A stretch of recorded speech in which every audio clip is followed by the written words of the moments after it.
You see this jersey hanging on the wall behind me? Well, it was presented to me by the owner of the Erie Otters Hockey Club, Jim Waters, during my last game covering the team back in February of 2019. I'd covered the team for 16 seasons. That's what the number 16 represents. And I'd been there so long, I figured I was going to be there forever until the day I chose to retire, which made that final game so surreal. My son, Zach, was with me. The game even went into overtime, then a shootout. It was almost like they didn't want me to leave. And I certainly enjoyed, and a little bit of extra time covering the team because I knew it was my final game. And once I was done, I packed up all my stuff and we made our way downstairs. And before exiting the arena, turned around and took one final look at Erie Insurance Arena because we knew it was going to be a long time, if ever, where we would see it again. We knew life was about to change right there because literally the next day, we were packing up our stuff in a moving truck. And then the day after that, a Monday, we were heading our way to Ocean City, Maryland, moving there, just picking up our life after all those years and starting fresh, starting new. And for me, it was the first test, if you will, of me really branching out and going into this full throttle, going into the health and fitness industry full time. And I wasn't quite ready to pass that test yet. Because when I first got there, I had, let me count them off, a job at a weekly newspaper covering whatever they were going to have me cover. I did the police beat for the short time that I was there. I was also writing for a magazine, a lifestyle magazine, and working at the local gym that I spent 3.5 years at. So I wasn't quite ready to do more than just dip my toe in the shallow end of the pool. I wasn't ready to do a whole cannonball into the deep end. Because there was a lot of change already going on. I mean, an entire life had been uprooted without knowing at all, no guarantees whatsoever of success. We didn't know what was going to happen. We could just as easily fallen flat on our faces as a family as actually be successful. We were there about a month and a half. And I remember sitting in the newsroom thinking to myself, what am I doing here? I was trying to convince myself that I just wanted to leave Erie and leave the Erie newspaper scene, that I still wanted to be at least somewhat in the newspaper industry. And I remember the editor of the paper in Ocean City at the time coming in and saying we were moving beats around. I was doing the police beat really for lack of anything else at that time. And it just kind of snapped in me. I turned to him, I said, I need to speak to you. And went into his office and proceeded to give him my 2 weeks notice. I just didn't want to be in the newspaper industry anymore, but more so, I wanted to prove to myself if I could do it in the health and fitness industry without anything serving as a safety net, as a crutch. And I wasn't going to be able to do that working multiple different jobs in different industries. So I gave them my 2 weeks notice, and 2 weeks later, I decided I was going to go at it full time in health and fitness. Even a short while later, I gave up the magazine writing as well. If you don't know the health and fitness industry well, it's not your typical 9 to 5.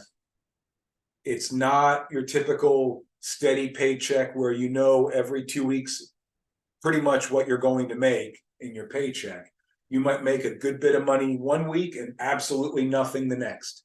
And you have to be prepared for that, especially in that first 6 months to a year when you're still building a name for yourself, building a brand, building your book, getting those clients to come in and really getting a lot of them on the schedule. And you're trying to find your way. You're trying to find who you want to work with specifically. You're trying to find what your training style is like, what your approach is like. And you're doing it on the fly. and you're trying to do it without letting anybody know that you're new and you're still trying to figure it all out, even though that's exactly what it is, and it's exactly what you are. I was in my late 40s, but I was brand new. And it took some time. But the beauty of it is that I finally decided to really take control of things. And this was a job that was different than any other job I'd ever done. Most notably, I was doing sales for the first time. I had never done a sales job before, where I had to market myself and the gym, where I had to promote myself and the gym, where I had to talk to people, which I never really have an issue with.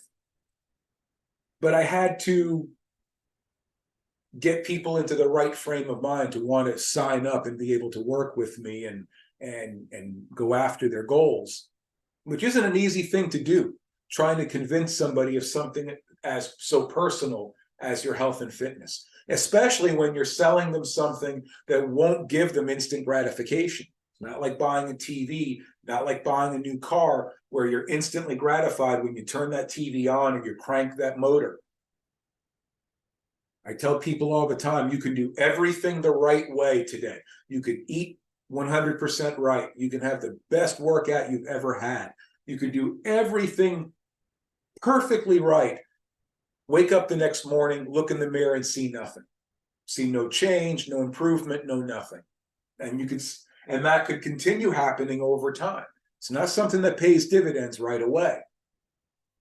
So that's a real challenge. And on top of that, you're not selling a tangible product. I'm not selling a TV. I'm not selling a car. I'm not selling something you can see, you can touch, you can feel. I'm selling a goal. I'm selling hope. I'm selling a change in your life that you can't see yet, you can't envision yet, because you really never have, or at least haven't for a long, long time. So talk about it, the challenge of being in sales is difficult enough as it is, but when you're talking about health and fitness, something less tangible than a physical product, that makes it even all the more challenging. Especially in a market where it's a resort town, it's very summer-oriented, visitor-oriented, tourist-oriented, and if you don't make your money in the summer, you don't make money.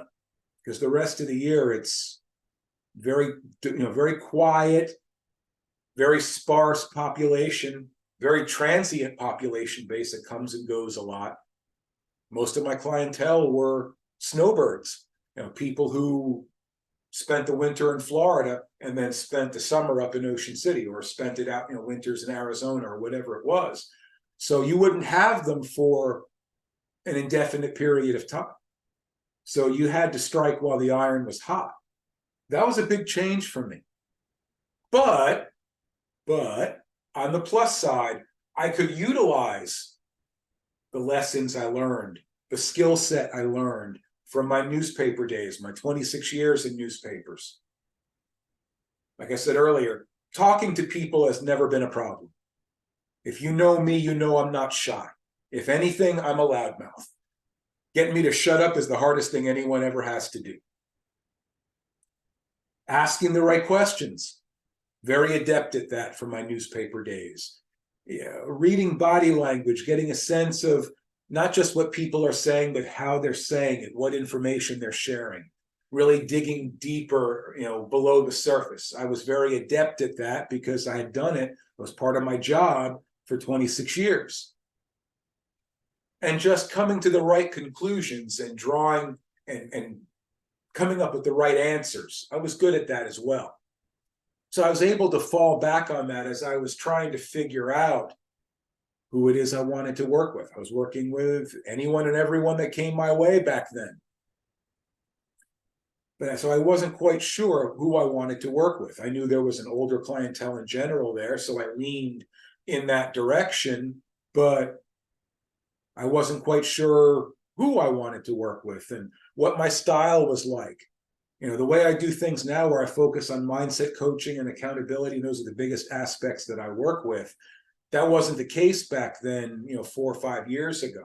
And I was also starting to realize that just working in the health and fitness industry wasn't what I wanted to do. I wanted to be my own boss. I had dealt with a lot of obstacles, challenges, if you will, working at that gym. And I realized that really, if you want something done right, you do have to do it yourself. And at least if you're going to fall flat on your face, it's because of decisions you made. At least you had control over the decisions you made, whether they were right or wrong. I wanted to have control. I wanted to be my own boss. I wanted to make it or make or break it on my own 2 feet, on my own terms. So I started thinking about that. Started wondering what that would look like. And in the meantime, started learning from my experience at that gym as to what I needed to do moving forward. And I'll be honest with you, no matter how much I thought about it, it turned out I was just scratching the surface of what was going to happen next.